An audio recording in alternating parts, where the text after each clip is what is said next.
Hey everybody, Ross here, and this is Bible Study Superstar. If this is your first time on this channel, click here to go back to the intro, or if you'd like to see what's been happening recently, click here to go back to Genesis 34. Now, without further ado, I'm just going to jump right on into Genesis 35, verse 1. Then God said to Jacob, "Arise, go up to Bethel, and dwell there, and make an altar there to God, who appeared to you when you fled from the face of Esau your brother." And Jacob said to his household, and to all who were with him, "Put away the foreign gods that are among you, purify yourselves, and change your garments. Then let us arise, and go up to Bethel, and I will make an altar there to God, who answered me in the day of my distress, and has been with me in the way which I am gone." So they gave Jacob all the foreign gods which were in their hands, and the earrings which were in their ears. And Jacob hid them under the terebinth tree which was by Shechem. And they journeyed, and the terror of God was upon the cities that were all around them, and they did not pursue the sons of Jacob. So Jacob came to Luz, that is, Bethel, which is in the land of Canaan, he and all the people who were with him. And he built an altar there, and called the place El Bethel, because there God appeared to him when he fled from the face of his brother. Now Deborah, Rebekah's nurse, died, and she was buried below Bethel, under the terebinth tree. So the name of it was called Allon Macheth. Then God appeared to Jacob again, when he came from Padan Aram, and blessed him. And God said to him, "Your name is Jacob. Your name shall not be called Jacob any more, but Israel shall be your name." So he called his name Israel. And God said to him, "I am God Almighty. Be fruitful and multiply. A nation and a company of nations shall proceed from you, and kings shall come from your body. The land which I gave Abraham and Isaac I give to you, and to your descendants after you I give this land." Then God went up from him in the place where he talked with him. So Jacob set up a pillar in the place where he talked with him, a pillar of stone, and he poured a drink offering on it, and he poured oil on it. And Jacob called the name of the place where God spoke with him Bethel. Then they journeyed from Bethel, and when there was but a little distance to go to Ephrath, Rachel labored in childbirth, and she had hard labor. Now it came to pass, when she was in hard labor, that the midwife said to her, "Do not fear, you will have this son also." And so it was, as her soul was departing, for she died, that she called his name Benoni, but his father called him Benjamin. So Rachel died, and was buried on the way to Ephrath, that is, Bethlehem.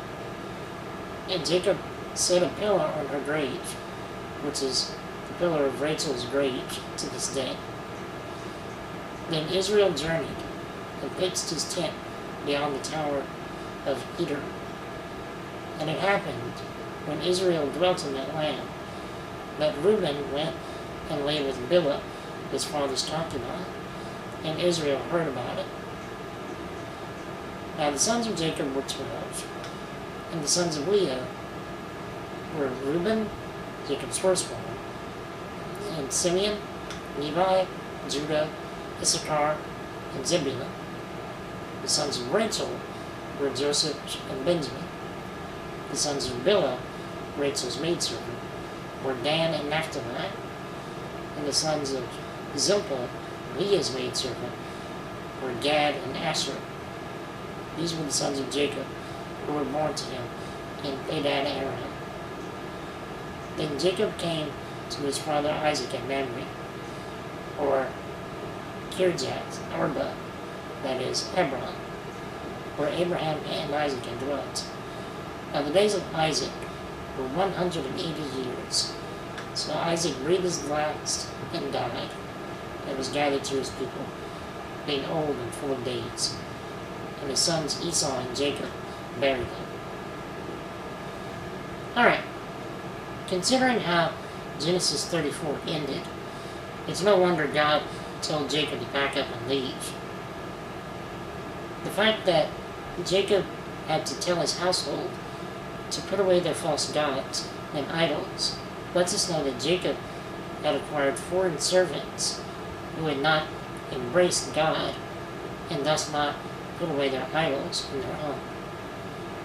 It could also possibly mean that some of Jacob's family had adopted some of these false gods and idols as well, though we really don't know how likely or unlikely this is. I wonder why Jacob hid the idols under the terebinth tree in verse 4 instead of destroying them.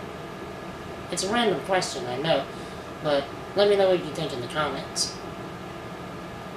Moving on. Had it not been for the terror of God and the people around him, Jacob and all of his household would have been destroyed in the retaliation over what had happened at Shechem. Now, when Jacob built the altar before God, God showed up and reaffirmed his blessing and protection over Jacob. This must have been a huge relief to Jacob and a cause to rededicate themselves to God. Now, just before dying from childbirth, Rachel names her son Benoni, which means son of my sorrow. I don't know about you, but that seems a little accusatory on Rachel's part. If she wanted to call him that, why not just go all the way and call him the son who killed me? Jacob instead called him Benjamin, meaning son of the right hand, which showed great favor on Jacob's part. And finally, after the death of Isaac, we see that Jacob and Esau's relationship is still reconciled on some major level as they bury their father together. And that's all I have for today.